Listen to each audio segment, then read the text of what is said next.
We are talking about tonight's not State of the Union, but essentially it was in replace of the State of the Union for your first year in term.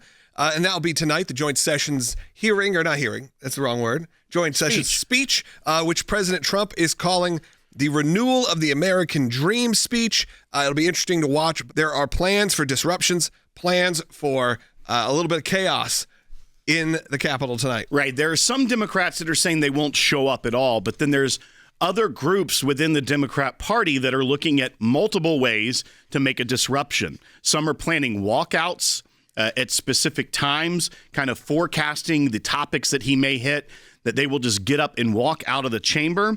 There are others that have been talking about bringing props.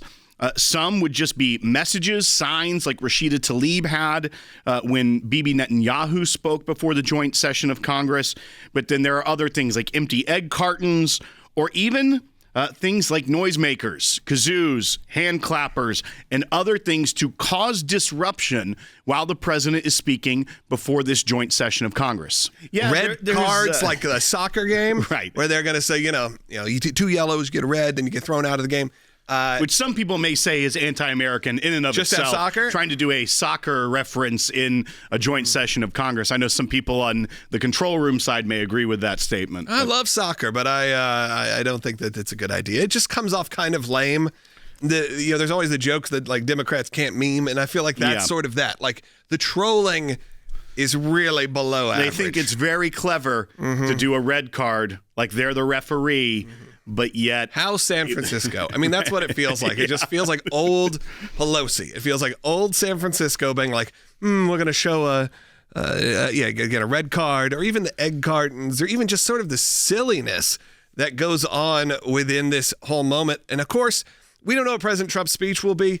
We assume we have a good idea. I'm sure he'll hit the top topics, talk about inflation, talk about the wars, the endless wars that are happening. You remember back when Obamacare debate was going on, President Obama was talking about Obamacare during his State of the Union speech. And Joe Wilson from South Carolina shouted, "You lie," from the gallery. And everyone in the D.C. class were so outraged that someone made a single sound, shouted one thing during the times have changed. The president's State of the Union address.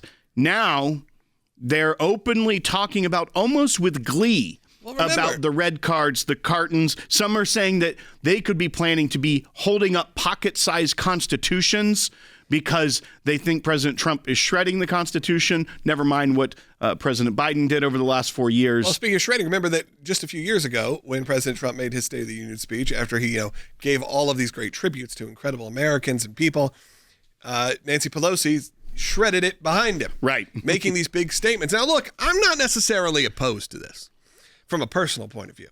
I kind of like the UK Parliament. I like the screaming, fighting side of this. When I watched the Zelensky thing, it was kind of like, all right, now we're talking here. Because you're seeing this in front of the public. By the way, all of these things, I've said this before, all of these things happen behind closed doors. If you've ever been in any of the meetings with world leaders, guess what? It's pretty tense.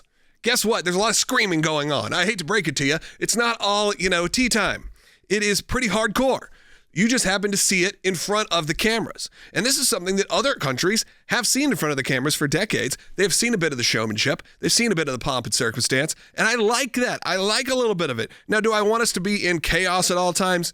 No. But do I want to see my president being strong? Sure. Do I want it to feel like it's a scripted setup? No. I would like it to feel real. And I do feel in those moments it felt pretty real. So much so that you're seeing kind of the back off from Zelensky. I think he knows he took the bait a little bit. And when you looked at the past 4 years when it was just completely dull and there was no excitement or action coming from our leadership, when you see this kind of razzle-dazzle, it really starts to bring back the excitement about, wow, our country is strong. When he talks about making America great again, we didn't feel that way as a nation because of the division, but also because of the leadership. But now you start to see strength again, and that's contrary to what everyone on the left in Congress and in the media class would have you believe. That is genuinely what people voted for. They wanted strength. They didn't want our leaders to out of fear, back down to smaller nations. And so we end up continually giving them our taxpayer dollars. It's really easy for a politician to sign a check over to a foreign nation because at the end of the day, it's the American people's money. It's not their money. And so the stewardship of the government is something that has lacked for a long time. When you grow the bureaucracy, when you see how out of control it's become. And I think that's going to be a large theme of tonight as well. Bringing in the DOJ cuts, the things of that nature. I think we're going to see these things that the American people voted for that they've done in just over a month that the people at home watching will be excited about. But then Democrats in the crowd are going to be holding up pocket constitutions or making noise. That's not going to play well for them. And the media will slam it. The media will say that it's horrible, that it's everything that we were fearing that it was going to be from President Trump. The talking points already. You'll have Van Jones crying. You'll have those things happen because that's what happens after any speech from President Trump, even though he was elected in pretty much a landslide, a 2025 landslide, 2024 landslide. What that would be is a few percentage points at this point. But look, I hope President Trump plays to the whole crowd too. I hope he won over a lot of people with people like Tulsi Gabbard and RFK. I hope he talks about that. Hope he shows that he's willing to work and willing to work with people who have different points of view. He's shown it. The proof is already there. But now, reach out to the American people. Don't care about who's sitting there in that room because they're not going to cheer for you. They're not going to change their mind. It's sort of the old nomenclature of that. It's like, go for the audience that cares. Don't go for the audience that is going to boo you regardless, that is going to get up and walk out. You're not going to win them over. All they're doing is playing politics for their own constituents. All they're doing is trying to make it look like, they want to be the show.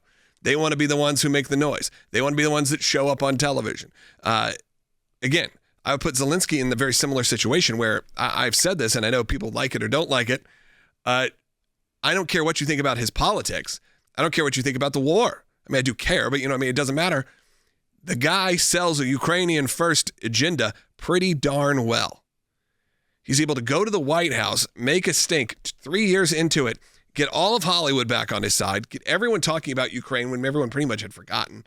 And all of a sudden, you get fully all of Europe to join back together and the UK to say, we're going to send boots on the ground if we need to. That is a master salesman. And look, I don't put that past him. So we don't treat people like they're dumb or like they're stupid and they're going to do this. All of this is well thought out. Now, the difference is you have a wild card. That wild card is President Trump. You don't know what he's going to do because any other politician would not do what he's doing. He would not slap the tariffs on. He would not cut the aid. There's usually a lot of big talking and not a lot of doing. But we're seeing a very different world right now. Whether you agree with it or not, you can at least all agree that things are changing. We are so excited to announce the ACLJ's brand new app, completely redesigned to provide you with the best tools available to partner with us at the ACLJ. You can watch the daily Secular program, sign the petitions, customize your ACLJ membership experience, donate with the click of a button, and receive up-to-the-minute critical updates that the mainstream media can't censor. Just scan the QR code on your screen or go to your phone's app store, search ACLJ, and click install. It's that simple.